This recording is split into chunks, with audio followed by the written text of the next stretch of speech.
Hey there everybody, my name is Joshua and I'm the writer and director of Terror Vault, which is an immersive haunted attraction in San Francisco. And I'm here with one of our actors, Trixxie Carr, and our lead makeup designer, Dani Spinks. And today, Dani is going to teach us how best to apply and utilize a bald cap. Trixxie is actually in our show, and the character that we're going to be doing today is one of the main characters we'll be using throughout the run of this year's Terror Vault. So Dani, take it away. We'll put it on her head all the way down, and we're going to mark it where it needs to be cut. These bald caps, they can tear quite easily, so you need to be careful with them.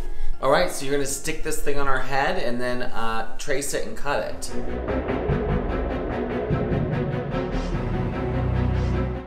So what are you going to do next? So next I'm using Prozade, which is amazing adhesive for prosthetics. And I'm just going to run along the edges of this. You want it to be tacky when you attach it, so you don't want it to be like with something like spirit gum, you can just like attach it immediately, but with Prozade it needs to be tacky, and you need to apply it to both the prosthetic or bald cap and the skin.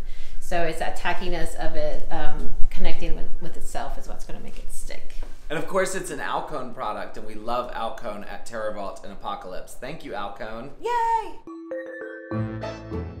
Brilliant thing about using this type of bald cap from Krylon is all you need to do is take a little witch hazel and you run the witch hazel along the edge, and it will just blend in with the skin. Whereas if you use other types of bald caps, there's the whole process of using latex or Prozade and having to build up around the edges. And so what do you do next? So the next step is applying the foundation onto the bald cap. If you wanted to kind of save a step, you could get a bald cap that already matches your skin tone. I see how you've matched her coloring so that the cap blends better with her face. You said you're moving on to the next step. What's that? I'm gonna be using 3rd Degree, which is an awesome product. It's a 2-part component product that once you mix A and B together, it starts to cure, and it ends up being a silicone substance. If you're creating burn, scarring, if you're creating wounds, gashes. For today, I'm gonna use it to create a bit of a cleft lip, and I'm going to do some other rotting texture. So I'm going to scoop a little bit of part A out. Just a reminder, what I just did was I cleaned off the edge of the tool after dipping it into part A. So now I'm going to dip it into part B. And I think I mentioned it's equal parts. You don't have to so you're not using any sort of measuring tool, no. You're just kind of eyeing it. You just kind of eye it. Since both components are clear, really make sure you thoroughly mix it up. You can you have a few minutes before it really starts to set. And it's really easy to just kind of blend the edges into the skin. And what I like to do also is to use one of these stippling sponges, and that will give some nice texture if you're going for something like rotting skin. Right. Yeah, she's supposed to be a hideous, rotten mutant.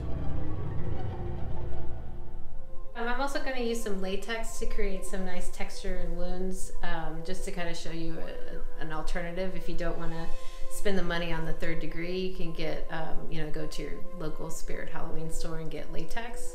And with latex, you just want to put on a little bit, let it dry, put on a little bit more, let it dry. So it's just about the layers.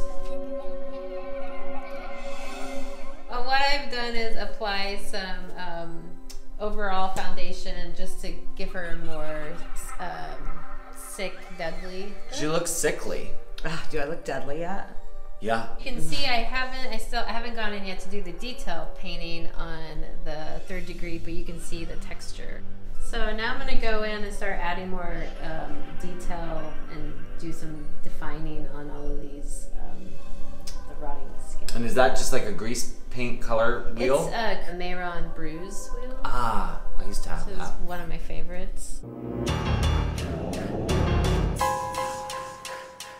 I might be ready for the hair.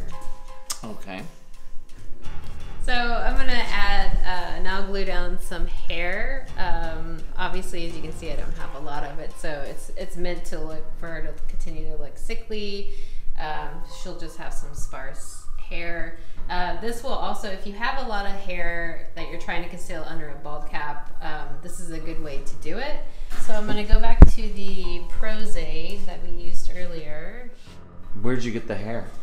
The hair actually came from a shrunken head kit. Oh, really? Yeah. All right, Dani. Well, she's looking pretty hideous. Trixie, how do you feel? I feel beautiful. One thing I want the folks at home to know is that Dani did this all in under an hour. Dani's challenge is to get these actors for our haunted attraction ready in the least amount of time possible, and you always do a great job. Thank you. Yeah. I'm so hungry right now. Well, you're a cannibal. I am.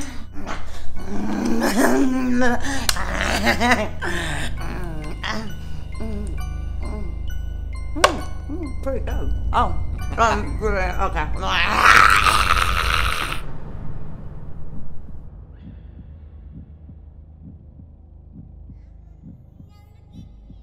I really hope you clean these, Dani. Fingernail is always the best part. Oh wow, this angle is getting a lot of titty.